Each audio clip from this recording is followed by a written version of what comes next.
Hello, everyone. So I'm going to talk to you a bit more about gaming, and I'm really pleased to have just heard that from Tim, because actually what I'm really talking to you about is the process of making games, and actually there's a lot of relevance here in the process of making any digital tool whatsoever. So I think actually there's going to be lots of parallels and crossovers between what Tim's just said and what I'm going to say. So I actually work for an agency called Frankly Green and Webb. We help museums and cultural organizations do interesting and effective things with digital. We base it on a kind of service design approach, so making sure that's integrated into everything that the museum does for the audience, but also for staff as well, and do that with a lot of audience research and insight. But before I was with Frankly Green and Webb, I was a freelancer for several years, working for people like Tate and the Science Museum in the UK, on all kinds of projects, but quite a few games. And before that, I was at Wellcome Collection, where I commissioned some of the games that I'm going to talk to you about that were particularly successful. So a talk that I've been kind of giving for the last maybe 4 years or so, and I almost completely rehashed for this, and I thought, no, wait a minute, things have changed, and I want to talk about why and how and what we can learn from that. But the talk that I used to give would start something like this. Is that better? Can you hear me? Sorry. So I used to give a talk over the last few years that was talking about some of the successful work that we've done with games, and I almost kind of gave that today, but I actually kind of want to update that and talk a little bit more about some of the challenges that I think we're facing now, and try and work towards a shared sort of language for how we talk about this that I think will make it all work a bit better. So the talk that I used to give would start with this example, because this is the point at which I got very excited about the potential of games. And this is when I was actually working on a project for the BBC, so I wasn't yet in the museum world, but I was working on something around a TV show called Spooks, and we were very interested in what was happening at that time with alternate reality games, which were very popular. So these are games that use websites, blogs, YouTube, and sometimes real-world events as well, to sort of usually based around some sort of mystery, and set people puzzles in order to play, to kind of unlock content or to solve a mystery. And this one was actually a promotion for Halo 2, in which players were sent to a website which was ilovebees.com, and it sort of looked like a beekeeping website, but it appeared to be hacked, and there were coordinates given, geographical coordinates given for somewhere in the US, and a time. And what players realized, and keep in mind these are not organized players, these are just individuals coming to this website, they worked out that this was a payphone.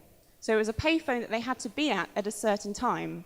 And when they were at this payphone, so they worked together to make sure somebody was there, they made a call, they picked up the phone, and somebody, an actor on the other end of the phone, talked to them and gave them a message.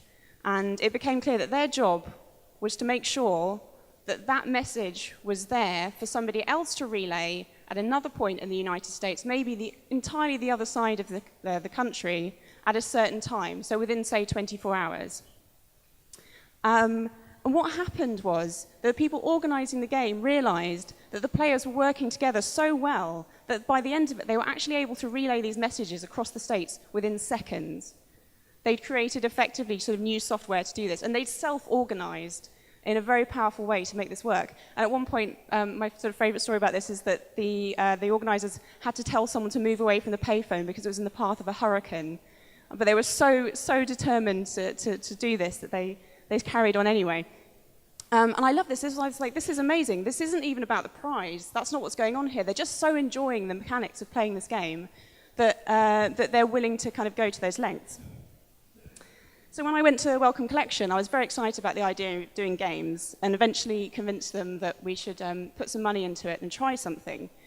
So the first game that we did for the first sort of proper game that we did was called High Tea. Has anyone played High Tea? Okay, you should all go play High Tea. So this is a game about the Opium Wars. We had an exhibition about the history of drug taking, and a very small part of that was the Opium Wars. And we worked with the curator because we thought there was something interesting there about the subject matter, and kind of unknown as well. And we worked with the curator and the kind of the experts involved, but also several other departments within Wellcome and a games agency. And we were looking for what within the story can we turn into a game? What within the rules or the mechanics of the system or the history and the stories can we make a good game out of? And we ended up with this game, in which you play a British trader trying to sell opium illegally to the Chinese, which is what led eventually to Chinese trying to crack down on this trade. And the British Navy came in, and went very badly for the Chinese. We annexed Hong Kong. Years of historical impact. So obviously a very important event, not one we talk about. But essentially what was happening within this trade was this. They were buying opium, selling opium, buying tea. So that's what we realized, well, there's our game mechanic. In the game, you buy opium, you sell opium, and you buy tea. You have to do it at a good price in order to make sure that you can survive within it and get to the end without having basically angered the British country because you've not sent them enough tea. We take our tea very seriously. So we launched this game, and we've done an evaluation on it, and it's online, and I'm happy to share that and talk to you about it, because there's loads of really rich information about what we learned from doing this. The first one was that it was potentially a really interesting model for creating a huge success in reaching a very large audience. The last time I looked, we had over 4 million plays of this game. On the first weekend, you can see this is our sort of opening weekend hump. I think there's a couple 100,000. And we did this by distributing it to where the gamers were, to games portals, and doing so in a way that allowed it to be ripped off to any other site that people wanted to, but we could still track it. So in terms of numbers, phenomenally successful. It was way, way beyond what we could have imagined. Very, very pleasing too. But what was particularly pleasing was the commentary around it. So if you put stuff on gaming sites, people comment about it, usually to say whether they thought the game was rubbish or whether there were problems with it or whether they got a high score. But in this, people were actually talking about the subject. They were having discussions about the opium wars and, in some cases, the controversy around it. So this was really exciting. We did a very similar thing for a second game called Axon, this time on a scientific subject, in which we were looking for rules within a system, in this case, a developing brain, that we could turn into the rules of a game. And we worked with a neuroscientist and a games agency, again, a very collaborative process, and found this central rule was that in a developing brain, neurons grow towards a protein target, and they have to do it before other neurons do in order to make sure that they form the best connection and don't die out. Like, great. Just turned that directly into the rules of a game. Very successful. So when I give this talk that I've been giving, this is my kind of often the point at which I end it. Gameplay is engagement. I'm sure we've all had that experience with a game that you love of becoming so absorbed with it that you lose hours to it. You can see the focus of people when they're really, really intensely playing it. But also, actually, and this is something that just occurred to me listening to Tim's talk, one of the things that we discovered is that people felt empathy towards the characters within the game, even though you can see from what we did, it was just a flat screen. There weren't even that many faces on it, but people felt that they understood the actions of the players much better than they had before. So it's hugely engaging, and a word we hear a lot in museums is wanting to create that kind of engagement. But it's also about learning. To play a game, you have to learn the rules, and you have to learn how to play them better, usually through a kind of trial and error process, maybe kind of strategic, figuring things out. But what that meant is if your rules of the game match the rules of the system or the subject matter that you're trying to convey, then people have to learn about it in order to progress. So in high tea, people had to learn what the trade was in order to play the game. So they were sort of absorbing that at the same time. So I think there's sort of loads of potential within that idea. We know that they can reach a large audience. We demonstrated that here. Actually, today, if I was doing that game again, we'd do it for mobile, and we would probably reach an even bigger audiences. We were looking for gamers, but now with mobile being a much sort of bigger platform for gaming to a much more diverse audience, we would definitely be doing that too. Most people play some sort of game. But also museum content can make really great games. We have interesting subjects, interesting objects, interesting stories. And as I hope I'll show, actually, I think these can provide the inspiration for really new and interesting types of games. to be honest, I think a lot of digital games, particularly the big ones, have become quite tired in the sort of mechanics that they're using. You see very repetitive types of games, and I think we can really sort of shake that up potentially. So I could have ended my talk there, but I don't. I sort of feel like things have changed a bit. So what I've seen in the last few years in the UK is a sort of backing off of doing some of these sorts of projects. Not just from within museums, but from within the broadcasters as well. So Channel 4 in the UK used to be a real shining light in doing this kind of stuff, and they've stopped. I've heard from agencies that they're moving away from doing this kind of work for museums because they find it really quite hard, and they're losing money. And I've heard from independent producers of this that they're also moving away because they find it quite difficult. This is what I see going wrong. I see a lack of digital and games know-how, dedicated resource. Basically, people are finding it hard to work with institutions that don't speak the same language as them. Specifically not understanding the game design process and therefore the needs of game designers. I'm pretty sure if you ask the institutions, they would also say that the game designers don't understand the processes of museums and how to work with them. Things like really long sign-off processes and having to go through lots of different people in order to get things done, wherein games agencies who make their own stuff are used to being able to do that very, very quickly. Not enough flexibility, often funding structures mean you get tied into making a decision very early on about what you want to do before you've really had a chance to kind of test that out and really think about it, or work with experts in order to make sure that that's like the best idea. Not enough budget, or not enough appropriate budget. I'll be honest, High Tea cost us £35,000 to make it when we did it, and that wasn't enough. I would say now, particularly if I was launching another project on mobile, so another game for mobile that was more about 60, 70 in the end, plus my salary for working on it as a freelancer for that organization, still not really enough. So you need a substantial amount of budget to do that kind of game. Those are not the only type of game, but you do. Or tight schedules that don't really allow for those kind of testing and development. And there's something not quite right between the objectives that people have for those games and the outcomes. So I've seen evaluations for other games that are really quite fun games, but they realize that it was about climate change, for example, and that's not what people got out of it. They didn't really understand that was what it was about, and they didn't learn the messages that they'd hoped that they'd learned. Lack of understanding about the audience needs, failure to market it. We've heard this before, but wow, that happens to me a lot. No marketing budget or no kind of effort to do that.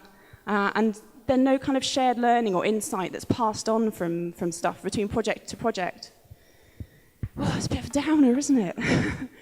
Sorry, that's a depressing slide. I'm going to give you a cat gif to make everything better. See, even cats play games. Okay. I don't think this is a disaster. I actually think there's loads of stuff to be really excited about games at the moment, and I think what I'm going to try and do is describe a shared language that I think will help us talk about it, and also a process that will make it clear as to why games need some of these things and how to do that better. So, one of the reasons I think we need to be really excited about games is because there's been a real renaissance in tabletop and board games in the last few years. Anyone play board games regularly, tabletop games of any sort? Quite a few people. It's no longer the kind of nerdy thing to do. I know lots of people who go to board games nights. No, it's changing, Tim, you'll see. This is my kind of traveling pack of games that I take with me to conferences and stuff. I have several of these with me today, so if you want to play and find out more about them, let me know. I also always carry around an iPad with some of my favorite games, so if you want to play later, do tell me, and I can share with you some of the exciting stuff that's out there. Some fantastic stuff going on in this space, and actually a really potentially huge area for museums, because not only are these sometimes easier to develop and more interesting, but you can sell them much more easily than you can a digital game.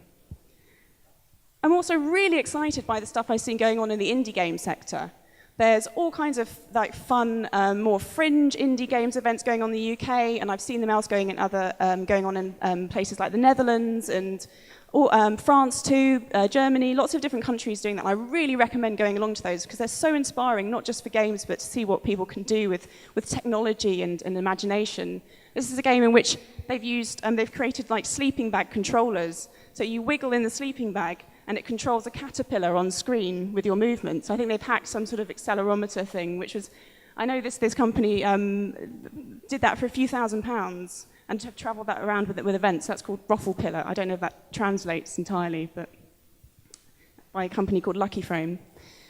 And then we've recently just had this fantastic festival at the Somerset House in the UK called Now Play This, which was a collection of various games in an exhibition, but also in different events that they ran for both families and all kinds of different people.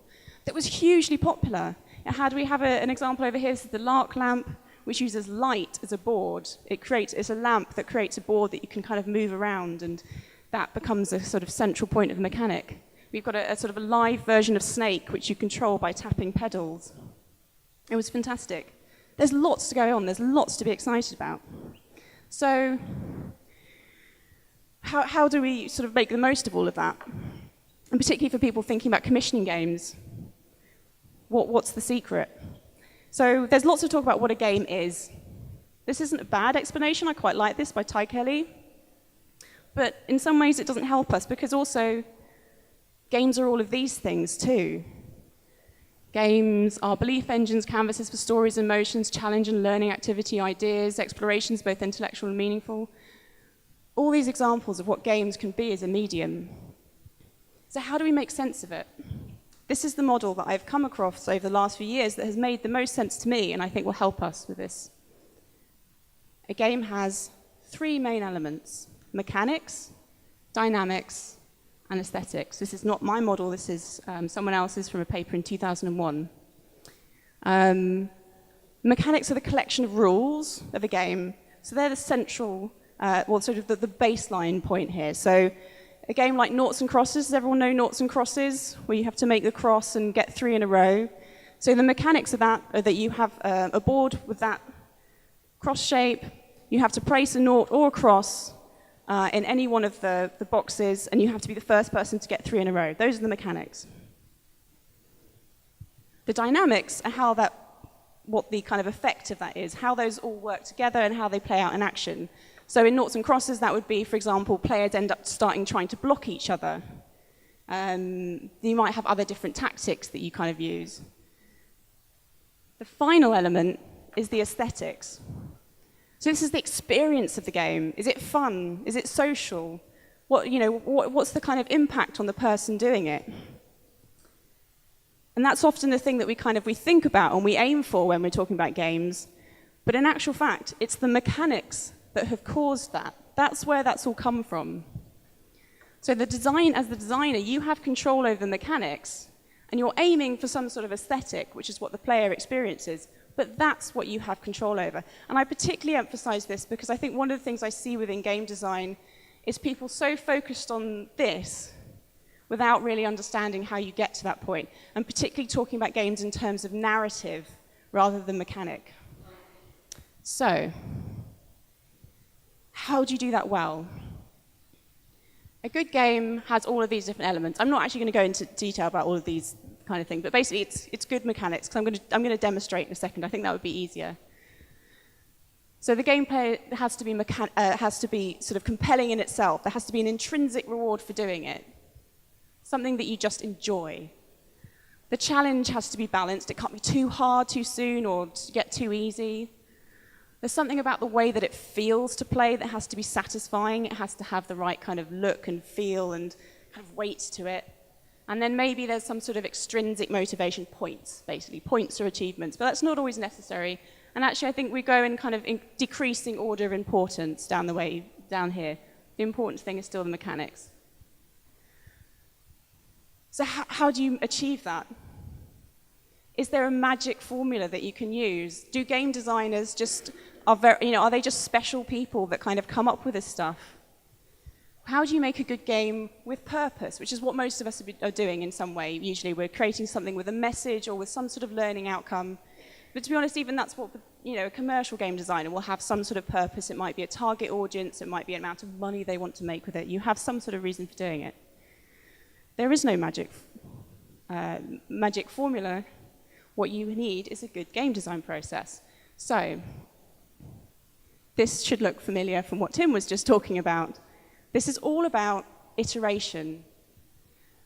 The game design process isn't something that kind of, a good game design doesn't come immediately out of somebody's head. It's something that is worked through this process. So this is what I suggest.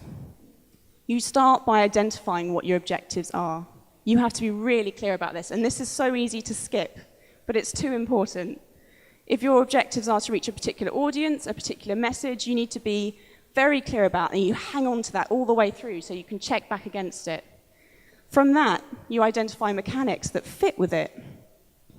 So, for example, if you want to create collaboration amongst people, a mechanic that works very well for that is giving some people information that other people don't have, and giving them some barriers to sharing that, but a rule that makes them have to do that. So has anyone played Space Team? Space Team is like we have one or two. Space Team is the best example of this. Some players have information that they need to make sure other players get, but in a very, very fast amount of time. So you end up kind of all shouting at each other. But you're working to collaborate. So that's a great mechanic for kind of encouraging discussion and collaboration.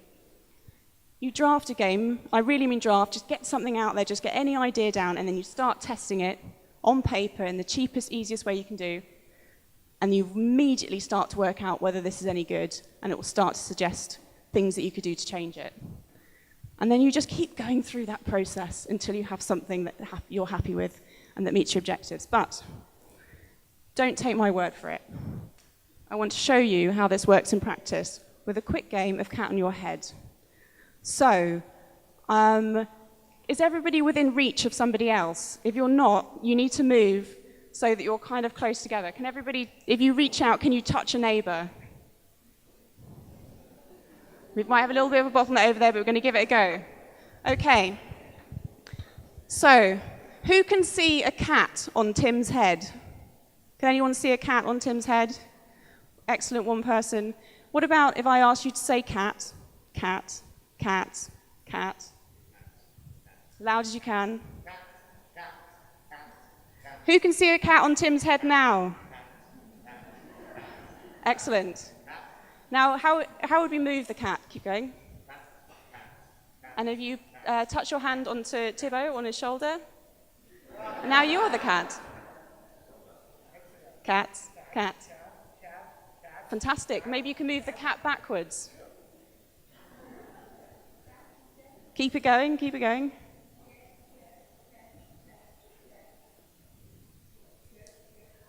Okay. Excellent. Do we see how the cat moves? We have a cat and it's moving around the space. A game with one character in it isn't quite enough. We need something else going on here. The obvious choice for a cat is a mouse. So maybe we have over here, we have a mouse. If you're a mouse, you say mouse, mouse, mouse, mouse. As loud as you can. Excellent. Who can see a mouse on this lady's head? There we go.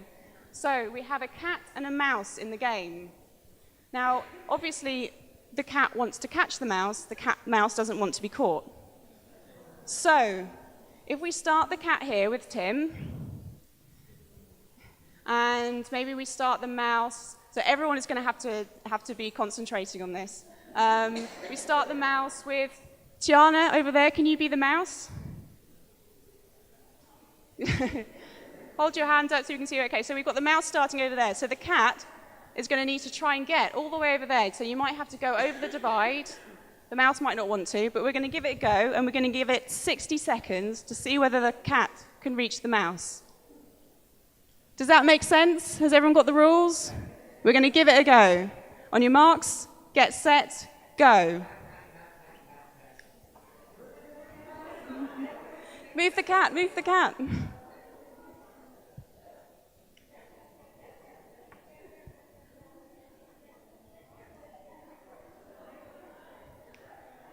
Where's it gone? Where's the mouse? Keep going, cat. Keep going, cat.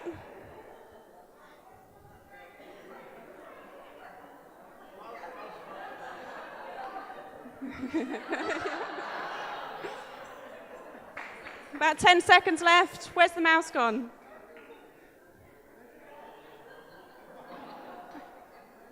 And stop.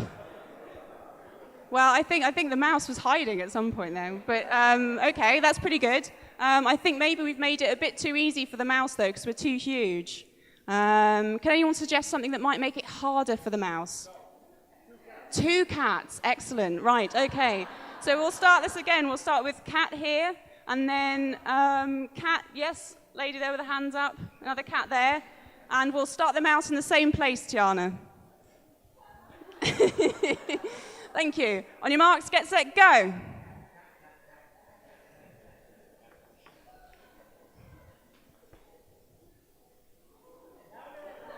Loud as you can. Hey! Well done, cat. Okay, maybe we've left it a bit too unbalanced. Maybe we need to add in something else. Anyone have any suggestions about making it a bit easier for the mouse now? How does that make it easier for the mouse?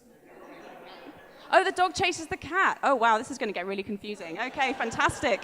Okay, so same starting positions, except now we have a dog chasing the cat. Gentleman over there with blonde hair, can you be the dog? Yeah, so you're the dog. Great. Okay, on your marks, get set, go.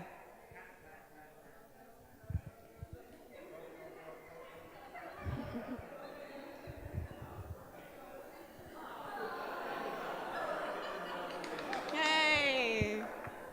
Okay, what do we reckon to that? Is that a good game yet? That's not bad. So there are other rules we could do. Let me see whether we've got time. I don't really have enough time. So one of the games that the way that Rob Davis, who developed this, who's from a games agency called Planiac, he likes to have a version of it where you give the 4 cheeses out. So the mouse has to try and get 4 cheeses before the cat gets it. But actually, I think in this version, the mouse was already finding it fairly easy. So we've just run a game design process, a collaborative game design process in just a few minutes. That's all it takes. And actually, this is something that Rob himself talks quite about in terms of his process. And he develops games for digital, but the way that he does it is by testing it out on paper, sort of the minute he has the idea, and just taking that to the pub or on planes or at conferences or just into the studio and start working with people to see what's there that's interesting, what they should keep and what they should discard. And what I love about this process is it's really accessible. This sort of means that anybody can really be a game designer. And whether it's digital games, but actually I think for museums, the most interesting stuff going on is potentially, as I said, maybe around sort of tabletop stuff, but physical stuff. We've just heard some stuff from in the workshop from the Polish History Museum about doing kind of treasure hunt things, physical, out in the real world, using paper-based things. And I think there's lots and lots of opportunities that don't necessarily involve spending the kind of money that I've just been talking about for a digital game. But however you do it, whatever type of game you're doing, this is the process. So the implications for this, if this is the process, if we're starting from objectives, mechanics, and then allowing that to flow, this is what we need to keep in mind. So, as I mentioned, you have to be really clear about those objectives. We often go through a process with clients where we help them create a manifesto. So you bring lots of different voices in from the organization, and we interview them first, but we work together through a process to create a set of rules that form this manifesto that everybody has signed up to. Nothing goes on it unless everybody agrees it. But what enables you to do is to have something to hang on to through the whole process. It's very easy to get distracted along the way on any design process. So you kind of come back to the manifesto and say, wait, these changes that we want to make, or this new thing that we want to do, does that fit with the manifesto? And also, actually, it's quite useful for creating evaluation frameworks at the end. What were we trying to do? Have we met those criteria? You need to leave room in the development process for the actual development, and you need to be flexible enough for this to be able to happen. So this doesn't mean sort of making tweaks about, the color that you've chosen for things. It's really being open to what could come out of it. But if you've set the objectives, you can also use that as your sort of starting brief if you're commissioning somebody else or whether you're working internally, and just allowing things to flow from there rather than being very prescriptive at the beginning about what you want this thing to be and to look like. You need to test it quite early on and to leave budget and time for doing that. So I think a lot of the problems that I've mentioned earlier were kind of caused by assuming that you could just kind of do all of this stuff in your head and then not leaving time for that development and not leaving money available for doing it. Whereas you can't, you need to test it. But what that also allows you to do is bring in lots of different voices. And this is something we've heard from other people as well. It's, you might be 2 or 3 people in your museum, or a couple people in your agency, or just one person trying to do this. But by testing it, by bringing other people in, you can shape the design process by, in really interesting ways and bring in more diversity to that too. Please think about how you're going to distribute and market it. I estimated recently that possibly 60% of the projects that I've worked on have been a failure in some regard because there was a lack of thought given to how it would be communicated by the organization that I was working for. Often if you do stuff around a big exhibition, it gets a bit lost. The digital element of it might get a bit lost, and the communications team are very focused, understandably, on promoting the exhibition, and the kind of the little digital thing that you've done doesn't end up working, and it's quite painful. Leaving budget aside, I think we also heard from the Reich Studio as well, that leaving that budget for marketing is really important. I heard somebody at Apple recently talk about maybe leaving up to over 50% of your budget for communicating. I think they might have even said 80%.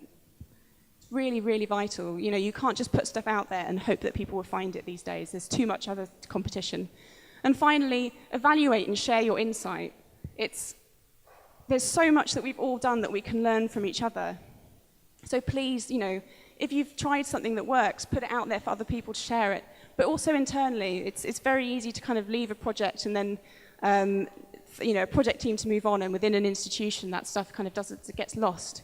So I would encourage everybody to share what they found.